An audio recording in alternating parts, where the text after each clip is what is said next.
Nous avions prévu dans notre partie focus un petit scouting report du passing de Ingram. Est-ce qu'on le fait maintenant pour enchaîner? Est-ce qu'on le ferait pas dans la continuité avant de passer à la partie focus? Je le fais là. Bon, le passing d'Ingram, j'en ai fait un thread si ça vous dit, un thread un peu détaillé avec des vidéos, etc. Mais je voulais quand même revenir dessus dans le podcast parce que c'est vrai que moi, c'est un truc sur lequel je trouve qu'il a beaucoup progressé. Beaucoup de monde en parle aussi, mais on a vraiment atteint un niveau où c'est un truc sérieux, hein. C'est un truc très sérieux.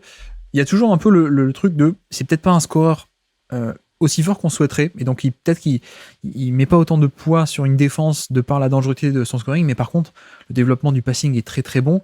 On avait vu des flashs un peu aux Lakers qui étaient assez prometteurs, hein, pour le coup, même déjà à l'époque, mais on était vraiment sur des flashs, hein. On était vraiment sur, en termes de fréquence de bonnes actions et de très bonnes passes, il n'y avait pas tant que ça, alors que là on a en fait peut-être secrètement ou pas, je ne sais pas, mais secrètement un des meilleurs passeurs de NBA en fait, qui s'est développé en tant qu'un des meilleurs passeurs de NBA. Et ce que j'aime bien, c'est la grande polyvalence de son registre de passeurs. Encore une fois, hein, toi et moi, on a enregistré un podcast sur le passing qui devrait sortir bientôt, mais on n'a pas détaillé sur Ingram, donc je peux le faire aussi maintenant. Mais un truc sur lequel moi j'ai été hyper impressionné, et je pense que les gens doivent le savoir, mais c'est un des meilleurs skip passeurs de toute la NBA. Donc la passe vers le corner opposé. Alors la skip passe depuis le pick and roll, mais aussi la passe dans toute la largeur du terrain depuis plein d'autres situations. Et là-dessus, je trouve c'est un des meilleurs. Alors je pense que la taille aide aussi pas mal. Le fait de pouvoir aller chercher envoyer une passe vers le corner opposé, ou même côté fort, côté faible, mais des passes qui traversent tout le terrain. Donc là-dessus, il est très bon, et c'est un des meilleurs de NBA. Il lit parfaitement la fameuse aide défensive qui arrive en deuxième rideau. Il la lit très bien, et il ressort vers le shooter côté faible. Donc ça, c'est un premier aspect où je pense que c'est même l'aspect principal de son jeu de passeur. Il y a aussi un aspect où il est très bon pour faire des passes sur des cutters, comme on dit, donc des joueurs qui coupent vers le panier. Ce qui me fait penser et qui me permet de rappeler à quel point aussi il a une très belle réactivité et une précision de passe en fait, hein.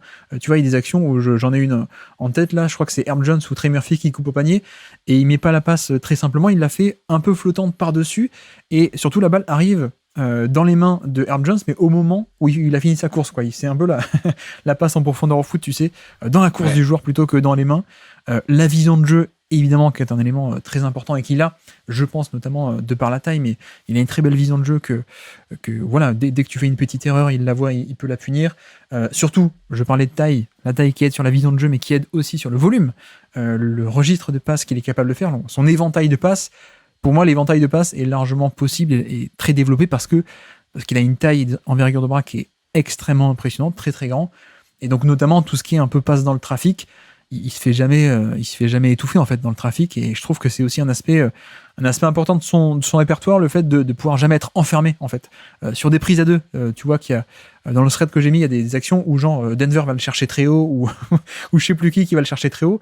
Il recule, mais il arrive quand même à passer par-dessus le pivot pour trouver le joueur sous le panier, ou des trucs comme ça. Donc l'adaptation dans le trafic est très bonne. Le pick and roll aussi. Bon, ben là, on est aussi sur maîtrise un peu de tous les basiques, et même un peu plus. Il y a sur pick and roll la capacité à lire, comme dit, le côté faible et le tag pour punir. Les fameuses zoom action dont on a parlé, je vais pas redévelopper, mais là-dessus, il est très bon aussi, hein, sortir un peu de ce dribble and off. Il est très bon pour faire les bonnes lectures. Et puis aussi, on a, pour moi, ce qui est le point clé de son jeu, c'est à quel point il va lentement, en fait. À quel point c'est aussi le revers de la médaille, parce qu'on aimerait qu'il soit plus explosif dans le scoring. Malheureusement, il ne l'est pas. Mais par contre, là où c'est un énorme plus, c'est le fameux jouer sous contrôle, en fait. Pour moi, c'est un peu la clé. Et avec lui, il va tellement lentement que ça en devient une force, parce que il y a des actions où, bah, tu vois, il fait un drive, où il va prendre un pull-up, et finalement, tu as Jrue Holiday qui vient aider sur lui, qui fait un stunt. Et en fait, ça va tellement lentement qu'il a le temps de lire, de réagir et de changer de décision, en fait. Et donc, Jrue Holiday fait son stunt, mais Ingram s'adapte, il voit ça, et au dernier moment, il fait la passe vers le corner, où tu as plein d'actions comme ça, où juste le fait d'aller très lentement fait que il se donne une demi-seconde, un quart de seconde de plus pour lire le jeu, et pour que la défense fasse une erreur peut-être, ou s'ouvre à un endroit.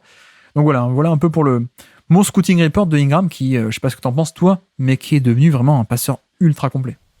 Ouais, bah, clairement, il y a deux choses moi qui m'ont fait, enfin que j'ai envie de souligner, c'est sur les zoom action. En fait, les zoom action, c'est un peu des pin down améliorés, Et parce que du coup, tu rajoutes un écran, un hand-off au lieu d'avoir juste un écran, quoi.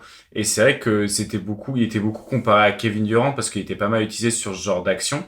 Ouais. Et là, en rajoutant du coup un peu plus de complexité dans l'action avec la zoom action, tu optimises son passing aussi et il progresse sur ses lectures en plus au fur et à mesure. Et ça, c'est vraiment positif. Et sur la capacité à jouer lentement, je me demande à quel point c'est lié à aussi la longueur de ses appuis qui permet en fait de s'effouler, tu veux dire, ses enjambées.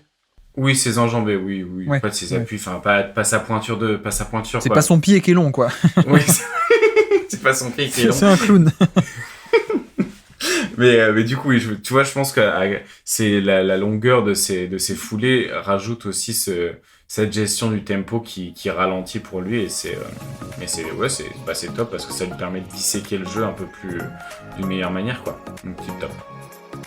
Merci d'avoir écouté cet extrait. S'il vous a plu, l'émission complète est disponible en description et on se donne rendez-vous sur le feed principal du Basket Lab pour l'intégralité des podcasts. À bientôt.